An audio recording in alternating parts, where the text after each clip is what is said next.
everything is at stake in this coming election, and you cannot vote for Joe Biden.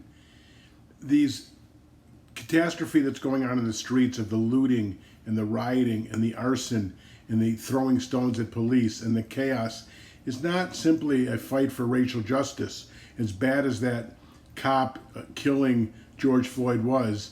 This is an orchestrated effort by the far left.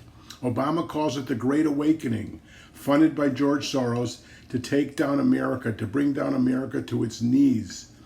They want to have massive more spending, put most of the population on welfare, create a socialist anarchy state of fascism where they deny free press, deny free speech.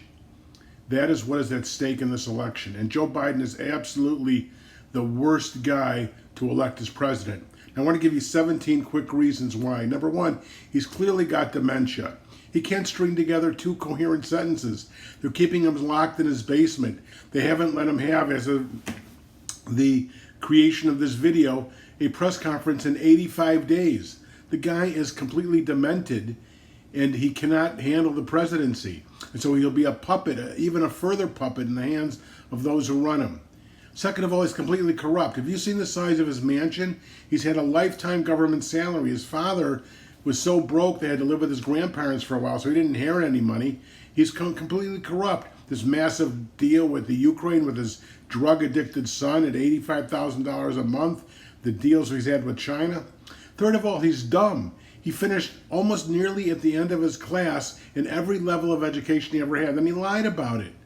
And then he finally admitted he lied about it. Then he said he was a professor when he left the White House, but he never was that at all. He's just a liar and dumb. Fourth, he's a gaffe machine. So often he opens his mouth, he says something completely stupid. Like, well, you can't go into a 7-Eleven unless you have an Indian accent, and lots worse than that. Fifth, he's a puppet of China. He's clearly in China's hands. I mean, when Trump stopped travel from China, saving millions of American lives in January, Biden thought it was xenophobic and racist and scoffed at it. He didn't admit he was wrong until April. If he was president, millions of more Americans would have died because of the Chinese. And it wasn't just him, it was Pelosi and Schumer and all those idiot Democrats. Six, he pretends to be a moderate, but he's really a radical leftist. He plans on appointing, he said, Ocasio-Cortez to be head of his environmental policy. She wants the Green New Deal, which will cost $40 trillion. It means a ban on fossil fuels, no planes, no cars. And her top aide, who was disgraced and finally had to quit, admitted it's not about the environment, it's about taking over the economy, which is the secret, real agenda of these people. And then Biden says he's going to appoint Beto O'Rourke to be head of his gun policy. Beto O'Rourke is for gun confiscation, a violation of the Third Amendment.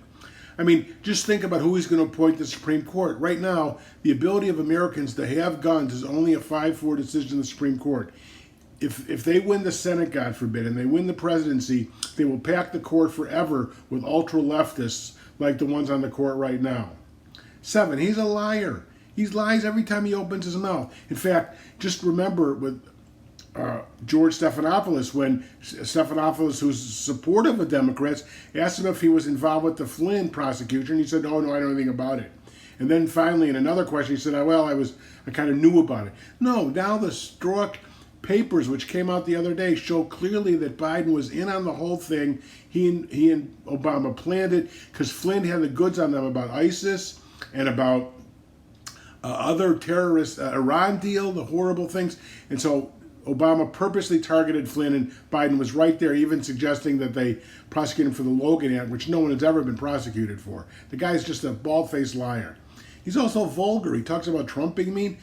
He picks fights with people who challenge him. And dog-faced pony soldier, remember that one? Or I'll take him out in the backyard and thrash him.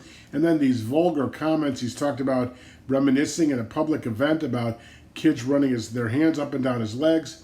He's also a fondler. The guy is perverted. All these stories where you can see him on videos or on pictures of him fondling married women when their husbands are getting awards, or fondling little girls running their hands through their hair.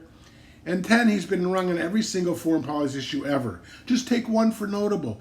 Obama even wanted to go after bin Laden, but Biden was totally against it. Of course, when bin Laden was killed, Biden bragged about it, but he totally was against it. He was against Trump getting rid of Soleimani and other Muslim terrorists. The guy's been wrong on every foreign policy issue.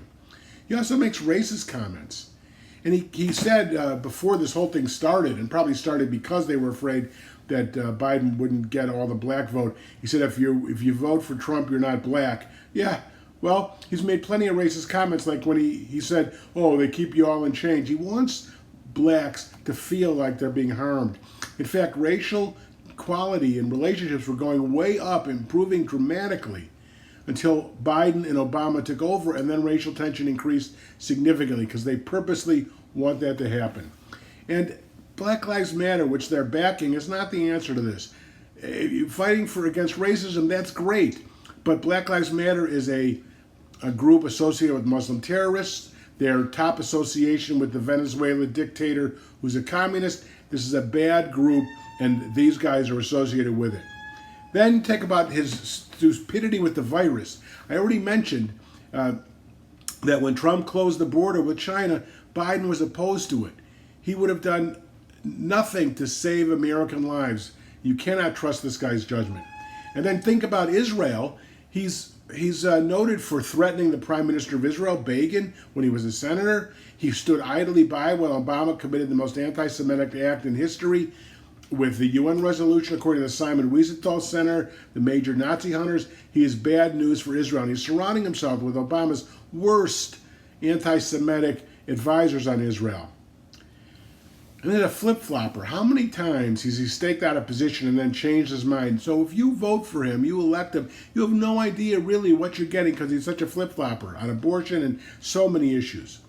And then take these riots. I mean, just think about what's happening in society, as I mentioned at the beginning. You've got arson, and CNN and MSNBC are not covering it, and you're considered racist if you mention it. The looting, the rioting, the arsons, the violence. They're not just all peaceful protests. And Antifa, we know Antifa's there. People testified that they're there, and Biden called Antifa a good group. These are chaotic people that want to destabilize society. One Black Lives Matter leader said, if they don't give us what we want, we'll burn down the whole system. And there's been no negative response from Biden or any other Democratic leaders. And then there's the fascism of the Democratic Party. They want to kill free speech. One of Bernie's top aides talked about putting people that support Trump in gulags. Kamala Harris talked about going after Trump supporters. They want to criminalize the conservative perspective. They keep talking about boycotting conservative speakers. This is a fascistic desire to eliminate free speech in this country, and Biden is fully supportive of it. Now, Trump, before the virus, we had record low black unemployment, record low Hispanic unemployment, record low Asian unemployment. We had 50-year lows in women unemployment, disabled unemployment, youth unemployment. Obama had the worst ever economic growth over 8 years. He had the worst ever recovery from recession. Biden was right there by his side. Trump reversed all that with tax cuts and with deregulation. Who is better equipped to get us out of this economic mess once the virus clears? Clearly Trump. Biden will just make it worse. He's already pledged massive tax increases. He has no idea how to help the economy. If he knew, why wouldn't he have helped Obama instead of helping Obama to the worst ever economic growth over 8 years? And so when you put everything on balance, you've got this demented, corrupt, dumb gaffe machine who's a puppet of China, a liar, vulgar, a perverted fondler, wrong on every issue, racist comments, stupid with the virus, threatened Israel, flip-flopper, supports the worst dregs in society, trying to create chaos. This is not the guy to lead America. You'd be a fool to vote for him. Either a fool or evil. I don't know which is the correct answer, but please think carefully. Even if you don't like Trump's personality, look at all the good he did for America. We've got to have safe streets. We've got to do our best to have a growing economy, and that can only happen with Donald Trump.